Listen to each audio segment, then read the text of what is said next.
Hi, everyone. Welcome to the channel. My name is Nick Cosgrove, and I'm back with this week's No Filter Q&A. This is the episode where I answer all questions related to diet, training, and supplementation that I've received over the last 7 days from our in-house clients, online clients, as well as a few of our online followers. Remember, if you have any questions related to your nutritional plan, workout program, supplements you're taking, not taking, considering taking, please feel free to email me those questions at nick@foreverfitperformance.com, or you can DM me your questions on my Instagram at @fitcosgrove_.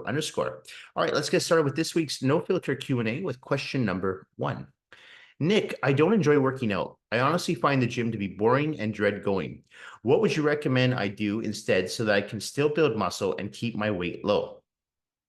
So this is actually a very common problem, right? A lot of people don't like going to the gym. A lot of people find the gym to just be boring, redundant. You're going in, you're doing the same thing day in, day out, set after set, rep after rep, exercise after exercise. And it can be very redundant and repetitive for a lot of people, and they do get bored quite easily. Okay. So one thing I try to tell people to motivate themselves to get to the gym is to have a goal, and remember to keep that goal in mind at all times. And this is why it's so important to set what we call SMART goals: specific, measurable, attainable, timely, and realistic goals. Okay. So when you have a goal in mind, say, okay, I want to lose 20 pounds, but you have to have a plan to how you're going to lose those 20 pounds. Now, you're not going to lose those 20 pounds by sitting on your ass and watching Netflix all night. You've got to move. Okay. So if you want to lose 20 pounds of fat and put on 20 pounds of muscle and change your body composition, well, you have to go to the gym to do that, right? You have to lift weights. You have to do cardio, right? You have to dial in your diet. So having that goal really helps keep you motivated. Whether you like going to the gym or not, if you have a goal and you're serious about achieving that goal, you're going to go. Okay. If you don't have a goal and you're not serious about achieving your goal, yeah, you probably won't go. Another thing I tell people is treat the gym like it's your job. Okay. So there's plenty of times that I don't want to go to work. Okay. Whether it's online or whether it's in the gym. I mean, I love working with my clients, but I'll be honest, there are times that I just don't want to get up at 5 in the morning and go to the gym and work. I don't, but I force myself to. I have someone waiting there that's holding me accountable. I don't want to let my clients down. It's my income. So I take it very seriously, right? As a business professional, of course. So I treat my workouts the same way. And I tell my clients, treat your workouts like it's your job, like it's your career, like it's your business if you're a business owner. Okay. It has to be non-negotiable. Right? If you have a meeting with a client, you're not going to cancel it. So if you have a session, whether it's with your trainer or just on your own, you can't cancel it. You got to schedule it into your day. You have to remember, you're doing this for your health. You're doing this for your body. Okay. So you can't cancel on yourself. Okay. You can't talk yourself out of it. And if you are someone that has a hard time staying consistent with your workouts, and you're on the gym for a week and then you're off for 3 weeks, and you're there for 3 weeks straight and then you're gone for 6 months, my recommendation to you: enlist in the services of a personal trainer. This will be the best money you ever spend. Okay. Find a way to budget for it, because if you can't hold yourself accountable to go to the gym and get your workouts in, having a trainer there to hold you accountable for sessions that you've paid for, it can make all the difference. Okay. Not to mention the benefits that come with working with a personal trainer that will customize a program specifically for you and tailor the workout so you don't even have to think when you go in the gym. A lot of my clients still tell you, when I put a program together for them, they don't even have to think. They can come in and be like, okay, what are we doing today? Okay, we're training legs. I take them from exercise to exercise, from circuit to circuit, superset to superset, whatever we're doing, giant sets, supersets, circuit training, drop sets. They do what I tell them to do. They do not have to think, okay, what exercise is next? So it really takes the guessing game out, and you can just go in and you're going to train in the most efficient manner because you're going to use your time in the most effective way. Okay. So that's not me trying to plug in personal training services. I'm just saying that if you are someone that struggles with that accountability and you don't have that discipline to go to the gym on your own, enlisting in the services of a well-trained, knowledgeable, experienced coach, personal trainer, can make a world of difference. Okay. So that's my recommendation to you, is to either treat your workouts like it's your job, like it's your career. If you're a business owner, like it's your business. Make it a non-negotiable. You have to go to the gym. Okay. Have a goal. This is so important. You need to have a goal. I've never seen anyone become successful at training on a consistent basis unless they have a goal.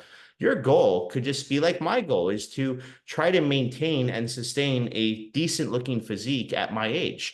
So that's not that easy, but that's my goal right now, right? So that's why I train. It's my job. And so it's a non-negotiable for me. I don't ever allow myself to talk myself out of going to the gym or missing a workout. I won't allow it. Okay. So when you treat it like a job, you have a goal, it makes it much easier. Okay. And if you're still having issues getting yourself to the gym, enlist in the services of a personal trainer, budget for it, because it will be money well spent. That I can promise you. Okay. Next question. Nick, why do you think some personal trainers are so busy while others barely have any clients? The trainers at my gym are always sitting around the gym or working out, but seem to only train 1 to 3 people a day max. Good questions. So I have a few theories on this, but my main theory would be because the trainers are not customizing their program specifically for the clients that they are working with. And it really just comes down to that. I have seen so many trainers give generic bullshit programs that they learned in school. And I know they learned it in school because I learned it in school. So when I see them walk in the gym with their client and they put their client on a treadmill for 5 minutes, and then they do some dynamic stretching, and then they warm up with some light, deadlifts or light bench press or light squats, focusing on the 3 compound lifts. And they do that over and over and over again. And again, it gets redundant. Okay. You are giving someone generic crap. Okay. Someone is paying you to customize a program specifically for them, for their needs. Not everyone has the same goal. Believe it or not everyone who walks into the gym wants to lose fat, wants to build muscle, wants to be a bodybuilder. Everyone has different goals. Okay. So once you find out what your client's goals are, you need to tailor the program specifically towards their needs. Because at the end of the day, if someone is not seeing or feeling results, there's a high chance that they're not going to return to train with you. When their package expires, they might go look for another trainer, or they might just be so discouraged in the personal training industry as a whole, that they never want to work with a trainer again. And I've had so many clients come to work with me and say, I was referred to work with you from one of my friends, but I was very reluctant because I had a really bad experience with my previous trainer. And I'll ask them, what was that experience? Like, well, I didn't feel like they were listening to what I wanted to do, what I wanted to achieve in my physique. And I felt we were doing things that were not helping me get to that next step. And that's one thing that I always do with my clients. Every time I have a new client and I say, what is your goal? Or what are your goals? If you have more than one goal. And when I put that program together for them, I explain to them why I'm giving them this exercise, why I'm designing this training split, why it's catered towards the goals that they've told me they want to achieve. And I honestly believe that's why I've become so successful in this industry, is because I listen to my clients and I educate my clients on what we are doing so they understand that everything I give them in the gym, and if I'm doing their diet, what I give them outside the gym is going to help them achieve the goals that they've told me they want to achieve. Okay. I don't just give them the generic crap that I learned in school, because I've said time and time again, it's generic crap that I've learned in school. And it's a one size fits all cookie cutter program. And I don't believe in that. Okay. And another reason too is, like you said, you have trainers sitting around. I see that all the time. I see trainers in my gym. They don't work for me, but I do see trainers in my gym sometimes just sitting there cruising TikTok, cruising Instagram. They have a client show up late, or they have a client cancel on them last minute, and some even take naps. I'm like, what the hell are you doing? You could be using this time to market your services on social media. You could be emailing clients that maybe you haven't heard from in a few months. You could be setting up promotional programs on your website. Some of them don't even have websites. So you have to be proactive with your time. You have to treat it like a business. It is a business. Personal training is my livelihood. Whether I'm online or in-house, it's my livelihood. It's how I make my money. It's how I afford my house, right? It's how I afford my lifestyle. And I feel very fortunate to have a great roster of clients that help me have this lifestyle, right? But in order for me to keep this lifestyle, I have to make sure I continue to do what my job is. And that is tailor programs to the clients, what the clients want, right? So that's why I feel that a lot of trainers are not as busy, because they do not listen to their clients and they do not market their services properly. Okay. If you're going to market yourself on social media, you better damn well be there on a consistent basis. You can't just have one day that you're going to market all your services and not be on social media for a week or 2 weeks. That to me looks sloppy. You're either in it or you're not. Okay. Same thing with what I call weekend personal trainers that have 1 or 2 clients and have side jobs. That's Mickey Mouse stuff to me. You're either committed or you're not. Get in or get out. Okay. When I decided to be a personal trainer, I was fully in. fully committed myself. I was willing to work from 6 in the morning till 10 o'clock at night. And I did for many years. And that's how I grew my business. And then I was able to actually hire trainers to help me build my business, but it took a lot of work. But I wanted to commit myself to that process because it's something I was passionate. I wanted to help people become more healthy, become more fit, transform their physiques, and improve their lives. Okay. So if you're passionate about something, it won't feel like you're working. You've heard that before, and it's so true. So I truly believe that a lot of trainers are not passionate about their job, and that's why they're not busy. Okay. Listen to your clients. Give the clients what they want. You'll become more successful. Okay. Next question. Nick, how many days a week do I need to work out to see changes in my body? I want to start with 5 days a week and try to commit to 90-minute workouts. I'm new to lifting weights, but I think I can learn pretty quickly. Thank you. Honestly, if you're new to lifting weights, in my opinion, you really don't need to go to the gym 5 days a week. Not yet. Okay. You're going to respond to even just doing 2 to 3 workouts a week. You really will. Your muscles are fresh. Your receptors are fresh. So you just going into the gym 2-3 days a week, doing 45-minute, 60-minute workouts on your own or with a trainer, but working with the utmost amount of intensity, you're going to see changes in your physique within at least 6 to 8 weeks. Now, they're not going to be incredible changes, but you will see changes. Okay. So I always tell new clients, I'm like, less is best. I'm probably the worst salesman ever, because whenever I have a new client who's really like motivated to get in the gym and say, hey, I want to be in here 5-6 days a week like you, I say, whoa, slow down. You don't need to. You don't need to put your foot on the gas and go to 100 right away. There's no need for that. Another thing is, if you go too quick too soon, you do risk injury, right? You do risk overtraining. You do risk burnout. So I always tell people, if you can get the most amount of results with the least amount of work, why not do that? Right? Let's work smarter, not harder.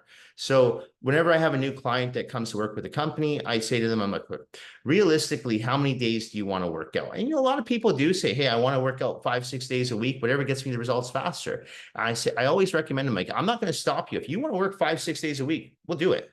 I mean, you're in charge. You're an adult. I will try my best to program accordingly for that type of training split for a beginner, but I would highly advise you, or strongly advise you, I would say, to train 2-3 days a week. Keep your workouts 45 minutes, 60 minutes max. We don't need to be in the gym for 90 minutes. Okay. I don't train anyone for 90 minutes. Hell, I don't train for 90 minutes. So if you're training smart and you're training with the utmost amount of intensity and intelligence, you will get results on 2 to 3 times a week. I promise you that, especially if you are a beginner. And then once those results start to slow down and you hit a plateau, that's when you start adding on a 4th day, a 5th day, and maybe even a 6th day. Okay. But I wouldn't do it from day one. Okay. So to answer that question, if you're a beginner, my recommendation for beginner, 2 to 3 days a week in the gym, that's enough. Get your diet in order, dial in your diet, clean it up, because diet is huge. You hear a lot of times people say diet's 80%, training's 20%. And I always tell people, no, it's 50-50. You really can't have one without the other. I've talked about this in the past, that when I first started working out, I would train 7 days a week. I really overtrained. But my diet was shit. It wasn't good. And that was probably for the first 2 years I trained. And when I cleaned up my diet, I really noticed changes in my physique. Like instantly, I started to notice, wow, I have more energy. My lifts are going up. My body fat's going down and my muscle mass is growing. Right. So I must be doing something right. And it has to do with the diet. Okay. So this is why diet is crucial. So that's my recommendation, 2 to 3 days max. And I would do that. I don't want to put a timeline on it, but generally I find for most people that 6 to 8 weeks for 2 to 3 times a week is enough. And then once you get to like month 3, add in a 4th day and see how you're feeling on that, and see, okay, you know what, I'm training 4 days a week, and do that for another 2 months and then add in a 5th day. Okay. Just make sure that you're putting together a well-structured training program too, that you're not going into the gym and bench pressing every day. You're not going into the gym and squatting every day, because I promise you that's a good way to get injured. Okay. So, and finally, if you are new to lifting weights, as I mentioned in previous questions, I would strongly advise you to work with a personal trainer, at least for a few sessions, just so you learn proper form and technique. Okay. Once you have proper form and technique on your basic lifts, you're good to go. Okay. But I promise you again, it is money well spent, because you don't want to injure yourself. You don't want to be doing something incorrectly, because let's be honest. If you injure yourself now, you can't train. If you can't train, you're not going to get any results. Okay. And if you're doing an exercise incorrectly, well, you're not going to get results because you're doing the exercise incorrectly. So hire a personal trainer. It doesn't have to be forever. It can be for maybe 6 sessions, maybe 12 sessions, and then go do it on your own. Okay. And then learn some new exercises on your own, and then take them back and learn even more new exercises with the trainer again. Book it in a few months, book with the trainer again. Right. So that's my recommendation if you're new to lifting weights. Okay. Okay. Nick, I don't drink and don't really go out very much. My only chance of being social is when I go to the gym. The problem is all the women I want to talk to have headphones on. Do you think it's okay to ask someone out at the gym, or do you think this would come off as creepy? It's probably a question you might want to ask a woman, but I'll give you my perspective on that. I mean, you really have to read body language, right? Myself personally, if my headphones are on, I don't want to be bothered. I want to work out. And I would give the same respect to man or woman in the gym. If I'm near them and they're keeping their headphones on, I'm not going to approach them because I don't want to interrupt their workout. Okay, so I've never thought that the gym's a great place to pick up on people or to hit on people. Now, of course, if someone is giving you signs and they may be taking out their headphones or smiling at you, or they are the first to engage in conversation, sure, why not? But myself personally, I would never just go up to a woman and who has headphones on and start to engage in a conversation with her at the gym. Not because I'm shy. I'm actually not shy at all. It's just because I know that I wouldn't want someone doing that to me. And if for some reason I did, my headphones would come out. And I imagine that the person would do the same. Okay. Because when you're working out, you want to be focused. I know I want to be focused. I don't want to be bothered. Right. So when my headphones are on, people know in my gym, don't bother me unless it's absolutely necessary. Right. If you want to talk to me, you can talk to me after my workout. And that's another thing too. If there's someone that you want to talk to, maybe wait until they're done their workout. I mean, don't watch them and creep around and just like time and say, okay, are they done yet? But if you happen to run into them after the workout, maybe then's a good time to approach. Right. But I wouldn't advise anyone, man or woman, to try to strike up a conversation when someone has headphones on and you're near them and they see you and they're not taking them off. Because I think that's, a symbol that they're saying, I don't want to be approached right now. Doesn't necessarily mean that they're being an asshole or a jerk. They want to work out. And I get that because I know when I'm about to squat 315, the last thing I want is someone coming over and complaining to me about a client, or someone coming over and complaining to me about the schedule, or we're having an issue with CRA or something like this. I want to focus on my squat. Okay. I can deal with all that later on. Right. But right now I need to focus on my next lift. So I wouldn't recommend it. I would tread very softly. Again, this might be a question for women over me, but I know for me, I wouldn't appreciate someone coming up, interrupting my workout if I'm showing I do not want to engage in conversation right now. I want to stay focused, because don't forget too, if you are working out and if you're working out seriously, if you engage in like even a 2-minute conversation, that can really throw you off, right? I've had people try to do that with me when I don't have my headphones on, and it throws me off. So usually what I'll just do is I'll still start working out. I'll just do my next set while they're talking to me. But when I have my headphones on, I don't want to be bothered. Okay. I can still smile at someone and acknowledge that they're there, especially if it's someone that I see every day. I'm not going to ignore them and pretend that I don't see them, but I'm not going to make an effort to have a conversation because I'm working out. And I would expect the same from them. Okay. So that's, I guess, an individually based answer, but that's how I would approach it. Okay. Where are we? Nick, I really need to start working on my legs and butt. I'm 54 years old and have been training on and off for the last 20 years. Do you think I could do 4 to 5 lower body workouts a week to help build and tighten this area, or would this be considered overtraining? Honestly, I think doing 4 to 5 lower body workouts a week is a bit overkill and would lead to overtraining. I mean, you probably, if you really want to work your legs, you probably could get away with doing them 3 times a week, although I would advise you to keep it at 2. Because again, if you're training your legs with the utmost amount of intensity, okay. When I used to compete, I used to have 2 leg days. One was a quad focus day and the other were glutes, hamstrings, and calves. So I didn't train my quads twice a week, nor did I train my hamstrings, glutes, and calves twice a week, but I did train my lower body twice a week. Now that I no longer compete, one leg workout a week is more than enough for me. Okay. I don't feel like I've even lost any size in my legs. Now, it's what you do in those workouts. It's not how much you work out. It's not necessarily the amount of days you work out or even the volume. It's the intensity that you put into those workouts. So if you're training 4 days a week with lower body and you're squatting for all 4 of those workouts, or even if you're squatting for 2 of those workouts, I would assume that you're not squatting with the utmost amount of intensity. You're not lifting heavy enough weights, because if you are training intense, you shouldn't be able to squat 4 times a week or 3 times a week, hell, even twice a week. So my recommendation for someone like you and a lot of the women I work with is we put together a 2-day training split. And I like that program that I used to follow, which was a quad day and a hamstring, glute, and calf day. And typically I like to put those days back to back. And I'll tell you why. Because if you've trained legs, especially if you trained legs with me, you know that if, say, we train legs on a Monday, DOMS usually sets in, delayed onset muscle soreness, 48 hours later. So what does that mean? By Wednesday, you're going to be really sore. Like Tuesday, you're sore, but by Wednesday, you're really sore. So, and I have every single client that trains with me and has leg sessions with me, they'll tell you the same thing. Those 48 hours later, excruciating. There's pain. It hurts to sit on the toilet bowl's low. Okay. So that's why I recommend, if you're doing a 2-day leg split, let's say Monday you do quads and Tuesday your legs will be sore, but you still have enough juice in the tank. They won't be sore enough yet that you can still train your hamstrings and your glutes and your calves.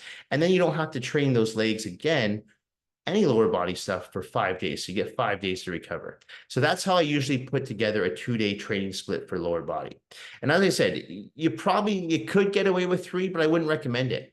I think a big mistake a lot of women make is they focus so much on their lower body and they neglect the upper body. They might train their upper body, but they don't train it with the same intensity or the same amount of volume that they do with their lower body. They might do 1 exercise for their arms and do like 30 for their legs. So I'm like, again, this is going to lead to muscular imbalances. We had the same problem with men. Men typically focus more on the upper body and neglect the lower body. I mean, how many guys you see walking around with these massive upper bodies and tiny little skinny legs? Right? So you want to have muscular balance, not muscular imbalances. So I would not advise you to do 4 leg workouts a week. Training a muscle more does not necessarily equate to better results or faster results. In fact, it usually is the opposite, because when you overtrain a muscle, it can't grow properly. Remember, muscle doesn't grow in the gym, it grows outside the gym. So if you're constantly training it, it never has a chance to grow. It never has a chance to rest and recover. Okay. So my recommendation, train your legs twice a week. Make sure you're training your other muscle groups too, your chest, your back, your shoulders, your biceps, your triceps, your abdominal region. Okay, this is very important. And see how that goes. But just make sure that you're training with the utmost amount of intensity, proper volume. I like high volume training to a degree, but I'm not telling you to go in there and do 40 exercises for your legs. I'm just saying make sure that you're keeping your reps high, between 10 to 15, incorporate lots of drop sets, supersets, circuit training, giant sets. I talked about this before. This really helps bring up those legs. Okay. So that would be my recommendation, but I would not advise anyone to be doing 4 leg workouts a week. I think that's way too much overkill and will lead to overtraining. All right. A few more questions. Nick, why are bodybuilders today so much bigger than bodybuilders like Arnold Schwarzenegger? They don't look healthy and their stomachs stick out like they're pregnant. I think you're referring to the bubble guts. There's a few reasons for this, but honestly, the main reason is the advancements in anabolic steroids, right? If you're talking about Arnold's era, those guys were not pushing the envelope like the guys of today. First of all, and I talked about this a few weeks ago on the channel, growth hormone, HGH, wasn't even around in Arnold's era. Bodybuilders weren't using that. Now you've got guys using 9, 10, 12 IU of GH a day, okay? Now, what does growth hormone do? Well, growth hormone does help build muscle. That's true. It helps enlarge muscles. But you know what else it does? It enlarges your organs, okay? So you see a lot of guys who are on growth hormone, and you start to see that their heads get bigger. Their stomachs start to protrude out because their organs, their intestines, they're being pushed out, okay? And then this phrase has come into terms called the bubble gut. A lot of the steroids that these guys are taking that they weren't taking back in Arnold's era too, they will cause you to eat more, right? They'll make you more hungry. So people are eating more food than they did back in Arnold's day. Back when Arnold competed, those guys competed, they would have 3, maybe 4 small meals a day, right? These guys are packing out like 10,000 calories a day to bulk and put on weight. And then you combine that with the abuse. I'm not saying they're all abusing, but a large amount of them are abusing the anabolic steroids. And you've got a cocktail for these bubble guts bigger muscle, larger bodies, which, as you said, they don't look great. And I agree with you. I actually do not like the physiques of today. I think if we could go back and rewind, in my opinion, the best physiques were from the 80s. I really truly believe that. So just right after Arnold's era, leading into that early to mid 80s, the Tom Platz era, the Lee Haney era. I really like that era of physiques. If you don't know what I'm referring to, just Google these guys. Lee Haney, 8-time Mr. Olympia. That physique to me looked great. And I don't think Lee Haney even used growth hormone until maybe 92, his last year, 91. And I could be wrong about that. Maybe he never used it. But growth hormone didn't start coming into play, from what my understanding, until about the early 90s. And that's when you really started to see the physique start to get bigger and more blockier. And to me, just not aesthetically pleasing. So I agree with you. I don't really like the physiques of today. They're not bodies that I look at and go, wow, I want to look like that. I always wanted to look like the guys from Arnold's era, from Lee Haney's era, not the guys of today. Jesus, those guys are walking up a flight of stairs and they're sweating. I still want to be healthy and fit, right? So I was always attracted to that lean, dense muscle, thin waist, streamlined physique. That to me always looked better than big, blocky. I never liked that look. So I blame the drugs. I blame the amount of food these guys are packing in. I blame the abuse of the drugs. And it's not just the bodybuilder's fault. I mean, the judges are awarding this. So if the judges continue to award this type of physique, well, guess what? There's not going to be a change. Luckily, we've seen in Arnold shows, Arnold hosts the Arnold Classic. He had a big statement about that. He didn't like the bubble gut. He liked that streamlined vacuum look. And that's where the classic physique came in. A lot of those guys, they're going back to that era, the 70s and 80s. And that's become a really popular class now, the classic physique, right? Because those bodies are aesthetically pleasing. They're realistic for the average man to want to achieve, to look like, because like, wow, I don't have to pack on 200 pounds of muscle. I can look great. I can look fit at 180 pounds. Hell, you can look even better at 180 pounds than you do at 250 pounds. And it's healthier. It's easier on your heart. So I think thanks to Arnold and what he had to say a few years ago about these physiques just getting out of control, a lot of people took note of that. And now in his shows, they're not awarding that, right? And, personally myself, I don't even watch the Mr. Olympia anymore. I like to watch the Arnold Classic because I know what they're awarding. They're awarding those type of physiques, and I like those type of physiques. So that's what I'm attracted to.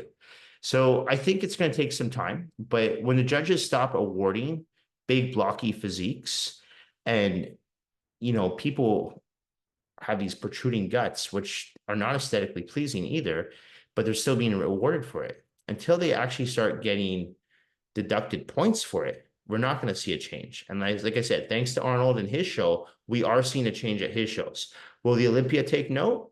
Maybe. But I don't see it happening for a few years because they're still awarding bubble guts. They're still awarding these massive physiques because people still want to see freaks. That's what brings in tickets. So I guess if it brings in tickets at the Olympia, it's not going to change. But unfortunately, we are also seeing a lot of deaths. And again, I attribute a lot of these deaths. We're having way more deaths in bodybuilding now than we did in the 70s and 80s. So you ask me why, I'm going to tell you, in my opinion, it has everything to do with the drugs. They're just pushing the envelope more and more.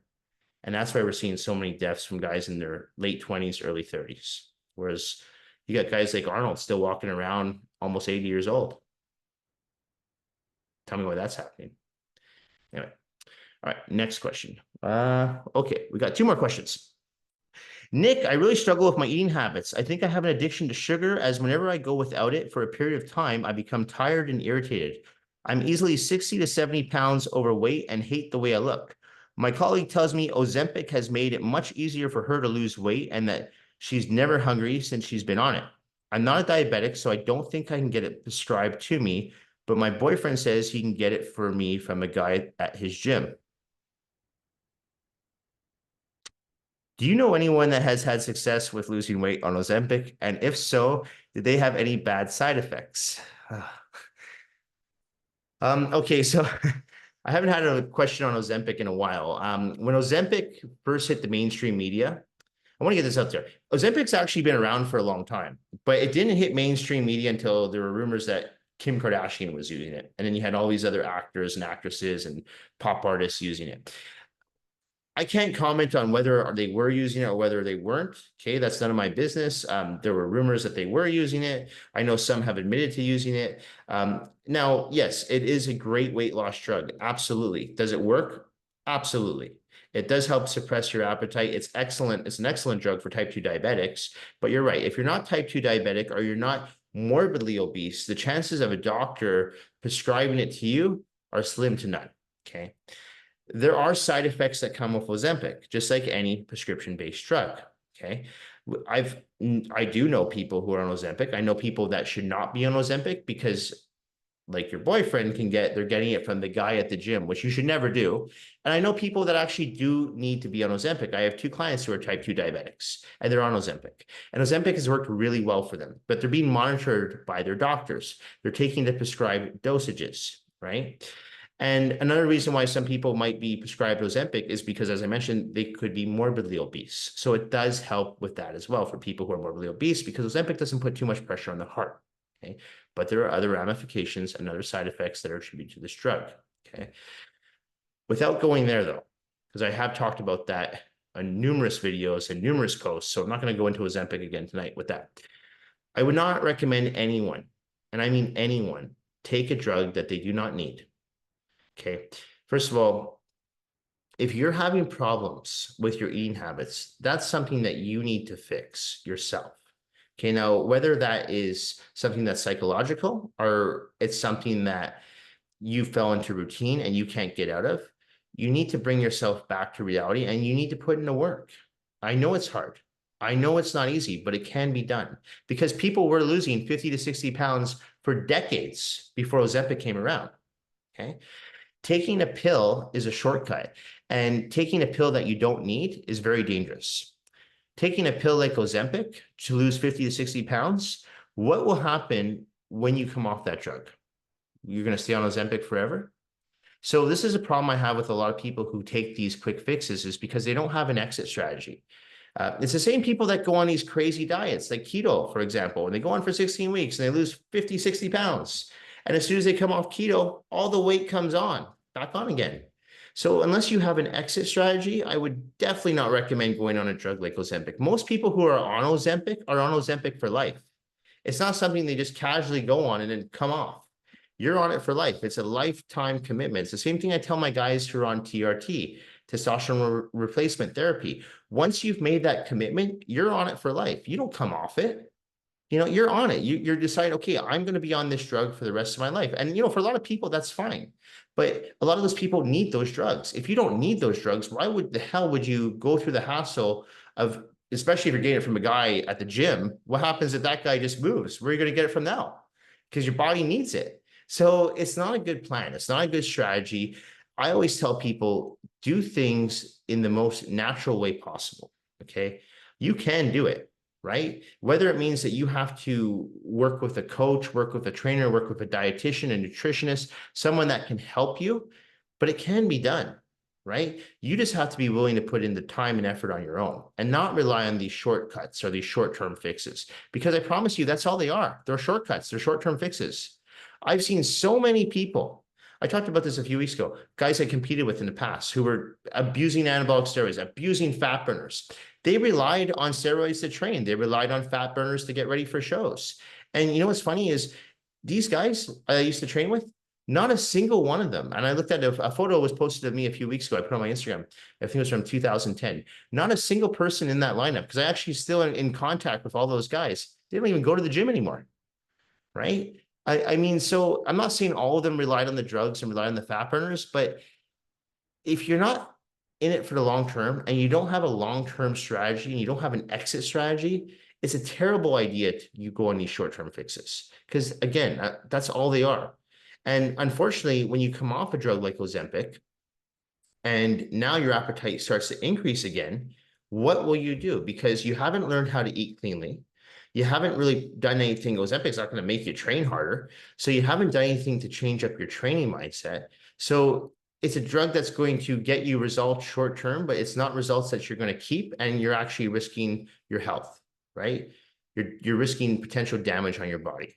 So again, I'm going to reiterate this. The only people that I recommend that take Ozempic type 2 diabetics are people who are morbidly obese that need to lose 100, 200 pounds, okay, and are being monitored by their doctor and are not being given random underground Ozempic from the gym monkey at the gym. So to me, it's pretty easy. It's pretty black and white. Don't do it. Figure out how you can clean up your diet, fix your eating habits, get your ass in the gym, do it naturally. It can be done naturally. You do not need a drug. All right. I think that's, oh, no, there's one more question. Okay. Last question. Nick, my wife wants to work with a male trainer, but I don't feel comfortable with that. I don't want her working out with a super fit guy who is probably going to flirt with her. Do you think if a woman is married, she should train with a female trainer out of respect for her partner? Ooh, loaded question. Okay, so I can see where you're coming at. Okay, and now I do know there's a lot of trainers out there, both male and female, who can be quite flirtatious, right? But this comes down to, do you trust your partner? You could have the best looking trainer in the world who's got an 8-pack, bulging biceps, massive chest, and he could be flirting with your woman all day long. But if you know that your wife is loyal to you, what do you care? Right? Like, I have a lot of guys I train who have this problem sometimes and say, oh, you know, my girl gets hit on at work, or I'm really worried my girl's going out with her girlfriends tonight. I'm like, well, so what? I'm like, it doesn't mean that she's going to do anything. Do you trust your partner? I mean, so, you know, for me personally, I wouldn't have a problem if my girlfriend wanted to train a male trainer, you know, because I don't think of it as a competition for me. I don't get insecure about that. It doesn't bother me because I'm like, at the end of the day, my trust isn't hurt, right? It's not about outside factors. It's not about other people. Now, I'm going to answer this as a personal trainer, and I can tell you for myself personally, I have never had any inappropriate behavior with any of my female clients. And I mean, I have a track record of being a professional. And that's the way I want to keep it. And if anything, I tell male clients I train with, I'm like, why do you want, like, there's women at my gym and they might be interested. I say, why would you want to even risk getting into a relationship with someone at the gym? It's somewhere you go every day. What if it doesn't work out? What if it's uncomfortable? Now it's going to be uncomfortable at the gym for you, right? So if it's somewhere you go every day, that's the worst place to make a relationship, in my opinion. Like, you can meet people anywhere else. So this is why I've always been for me, against like workplace relationships or meeting people at the gym, because these are places that I want to be peaceful for myself. I don't want to go there and see an ex-girlfriend every day, right? Or an ex-boyfriend, right? Whatever it is. So I don't understand why people do it, but I don't think, I got to say I understand where you're coming from, but I don't agree with it. Because at the end of the day, this just comes down to a trust issue with your partner. I can tell you though, from a professional standpoint, and I know there's a lot of trainers, both men and women, who are like me, who we don't flirt with our clients. You know, we don't talk about anything of sexual nature. If anything, especially when it doesn't matter if I have a female or male client, I keep it very professional. I might ask them about something going on in their personal life that they've told me about, but at the end of the day, I keep things as professional as possible on my end.